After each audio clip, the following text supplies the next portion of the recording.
নমস্কার বন্ধুরা, আজকের রেসিপি হলো মালাই কাতলা।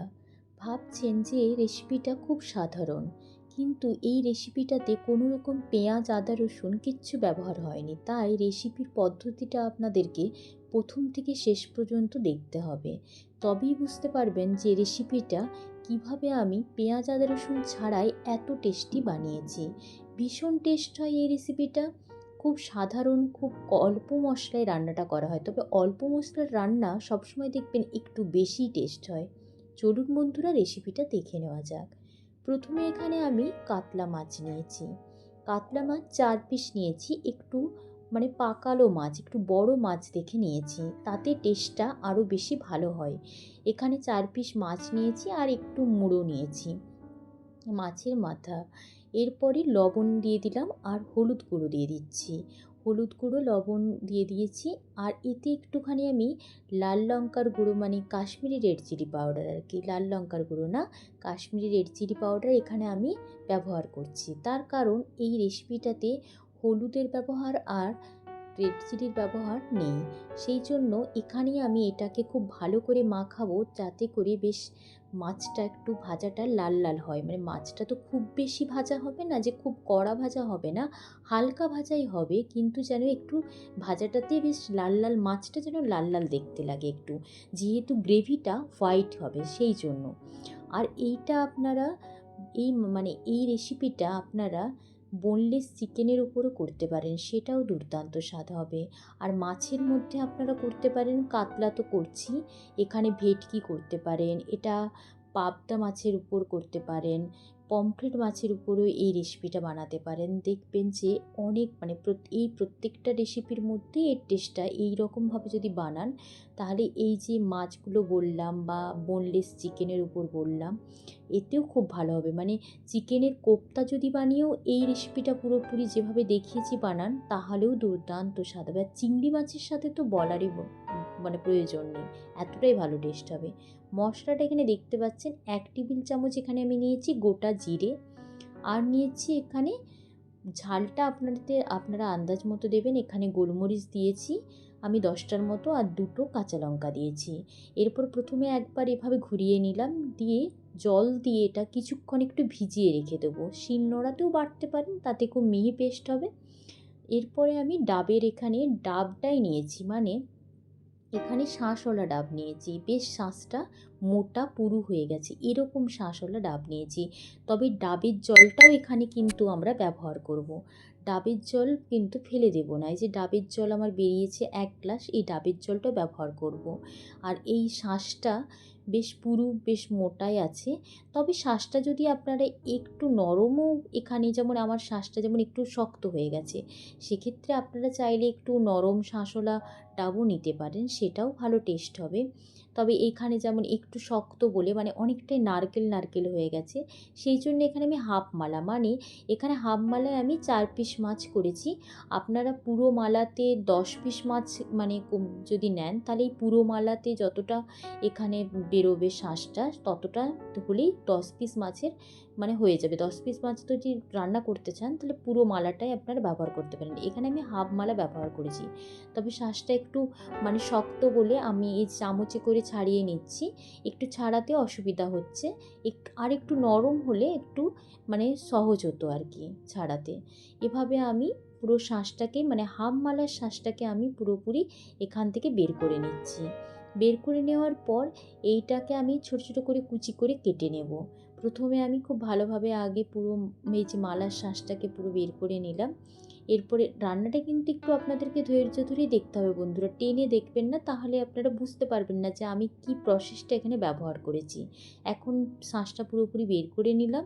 এরপরে ছোট্ট ছোট্ট করে কুচি কুচি করে কেটে নেব, তার কারণ ব্লেন্ডার জারের মধ্যে যে ব্লেন্ড করব, তাহলে এটা একটু মিহি পেস্ট হবে। তবে মিহি পেস্ট যে খুব প্রয়োজন তেমনটাও নয়, না হলেও চলে, একটু একটু গোটা থাকলেও মুখে ভালো লাগে। এরপরে আমি দেখতে পাচ্ছি ওই যে জিরে, লঙ্কা আর যে গোলমরিচ বাটাটা যে করেছিলাম, সেটা যে একটুখানি ভিজিয়ে রেখেছিলাম, তাতে করে না পেস্টটা খুব মিহি হয়েছে, দেখতে পাচ্ছেন। এরপরে ব্লেন্ডার জারটাকে আমি খুব ভালো করে ধুয়ে নিয়েছি। তার মধ্যে আমি দিয়ে দিলাম এখন এই নারকেল বলতে এই ডাবের শাঁসটা দিয়ে দিলাম। আর এখানে আমি ব্যবহার করছি 10 টাকা প্যাকেট যে আমুল স্প্রেগুলো পাওয়া যায়, এটা আমি ব্যবহার করছি। ব্যবহার করে এরপরে জল হিসেবে এখানে কিন্তু আমি জল দেবো না, এখানে জল হিসেবে ব্যবহার করব নারকেল মালার জলটা ব্যবহার করছি, মানে ডাবের যে জলটা ব্যবহার করছি। প্রথমে আমি একটু পেস্ট করলাম, কিন্তু একটুখানি মানে দানা দানা রয়েছিল, সেই দানা দানা রয়েছে বলে আরও একটু করেছি। তবে যে দানা দানা থাকলে খুব বাজে খেতে লাগবে তেমন নয়, দানা দানাটা মুখে পড়লেও খুব ভালো লাগবে। আবার চাইলে আপনারা কিছুটা কুচি করেও দিতে পারেন এই শাঁসটাকেও, সেক্ষেত্রেও মানে খুব ভালো লাগবে খেতে। এখন একদম পুরোপুরি ভালো করে একদম পেস্ট করে নিয়েছি আমি, একদম দেখতে পাচ্ছেন একটু তাও দানা রয়েছিল। এরপরে হচ্ছে আমি এখানে সর্ষের তেল একটু বেশি করে দিয়েছি মাছটা ভাজার জন্য। মাছগুলো আমি এক এক করে, তেলটা গরম হয়ে গেছে, মাছগুলো আমি এক এক করে ছেড়ে দিচ্ছি। মাছগুলো একটু সাবধানে ভাজতে হবে। আমার একটা মাছের সাথে মাছের মানে ধারের সাথে আরেকটা মাছ একটু লেগে গেছিলো, সেই কারণেই একটা মাছ একটুখানি মানে ভেঙে গেছিলো, তাই মাছটা মানে জায়গাটার তুলনায় মাছগুলো বেশি দিয়ে দিয়েছিলাম। আপনারা চাইলে একটু কম কম করে মাছ দিয়ে ভাজতে পারেন, তাহলে একটা মাছের সাথে আরেকটা মাছ লেগে যাবে না, সেক্ষেত্রে ভেঙে যাওয়ার চান্সটাও কম থাকবে। এভাবে আমি একটা সাইড এই যে লাল লাল করে খুব বেশিক্ষণ ভাজিনি, কিন্তু যেহেতু আমি কাশ্মীরি রেড চিলি পাউডারটা দিয়েছি সেই জন্য মাছটা একটু ভাজলেই মানে অল্প ভাজলেই মাছটা একটু লাল হয়ে যাচ্ছে, মানে আমি মাছটার মানে লাল চাইছি, আর বাইরের দিকটা যেটা মানে গ্রেভিটা হবে সেইটা যেন হোয়াইট হয়, সেই জন্যেই এখানে আমি দিয়েছি কাশ্মীরি রেড চিলি পাউডার, না দিলেও চলবে আপনাদের। এভাবে আমি মাছটাকে মানে এক এক করে তুলে নিচ্ছি। তুলে নেওয়ার পর একটু সাবধানে, তো এই যে একটা মাছের সাথে একটা মাছ একটু লেগে গেছিলো, সেই জন্য একটুখানি একটা মাছ একটু ভেঙে গেছিলো, ওটা বোঝা যাচ্ছে না দেখে, কিন্তু একটা মাছ অন্যদিকে ভেঙে গেছে হালকাভাবে। এরপরে আমি মাছগুলোকে এক এক করে তুলে নিলাম।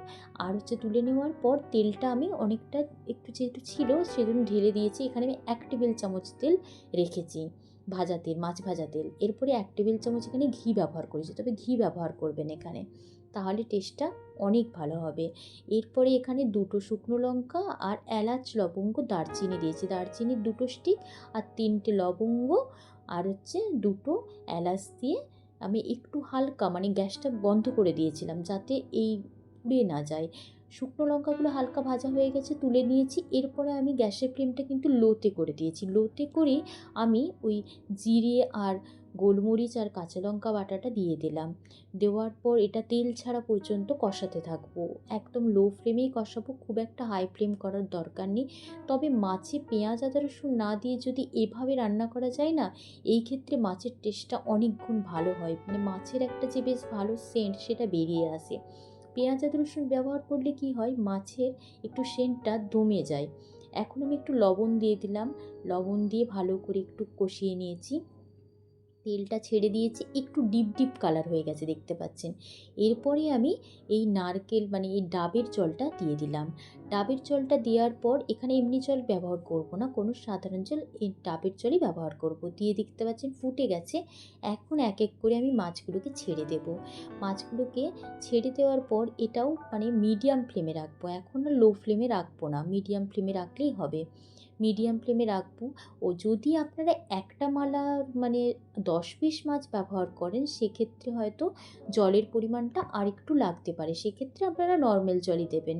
কারণ একটা মানে গোটা ডাবের শাঁস মানে ডাব ডাব দিয়ে 10 পিস বানিয়ে ফেলতে পারবেন মাছ। এখন আমার মানে 2 থেকে 3 মিনিট হয়ে গেছে, 2 থেকে 3 মিনিট হয়ে যাওয়ার পরে আমি ওই শাঁসটা যেটা আমি বেটে রেখেছিলাম মানে মিক্সি জারের মধ্যে ব্লেন্ড করেছিলাম, ওই শাঁসটা দিয়ে দিলাম। ডাবের শাঁসটা মানে গুঁড়ো দুধ দিয়ে যেটা ব্লেন্ড করেছিলাম, ওটা দেওয়ার পর একটু হালকা করে নাড়বো, কারণ মাছগুলো তো এখন একটু নরম হয়ে গেছে যেহেতু সেদ্ধ করে নিয়েছি জলের সাথে, তাই খুব একটা বেশি ওলট পালট করার দরকার নেই। দরকার হলে একটু কড়াইটাকে নাড়াচাড়া করে নিতে হবে, আর হালকা করে এভাবে একটু একটু সরিয়ে দিলেই হবে খুন্তির সাহায্যে। খুব বেশি ওলট পালটের কোনো প্রয়োজন নেই, যেহেতু মাছগুলো ঝোলের মধ্যে একদম ডুবে রয়েছে, তাই এপিট ওপিট করারও কোনো প্রয়োজন নেই। এভাবে দেখতে পাচ্ছেন আমি নেড়ে চেড়ে নিচ্ছি। আর আস্তে আস্তে করে না আমি ওই মানে কড়াইটা একটু নাড়িয়ে দিচ্ছি। তাতে করে কী হচ্ছে, খুব ভালো করে সব একসাথে মিশে যাচ্ছে। একদম খুব ভালোভাবে মিশে যাবে। আর একটু যতক্ষণ না মাছের মানে সেন্টটা একদম পুরোপুরি মানে ঝোলের সাথে মিশে যাচ্ছে, ততক্ষণ পর্যন্ত এটা মিডিয়াম ফ্লেমে ফুটতে হবে। আর ততক্ষণ পর্যন্তই ফুটাবেন যতক্ষণ পর্যন্ত দেখবেন একটু তেল ছেড়ে আসছে। তেল বা ঘি এটা যখন ছেড়ে আসবে দেখবেন, তখনই জানবেন যে এই পুরো রেসিপিটাই কমপ্লিট হয়ে গেছে। এখন তেল ঘি সব ছাড়ছে না, এখন ঢাকা দিয়ে আমি রেখে দিয়েছি।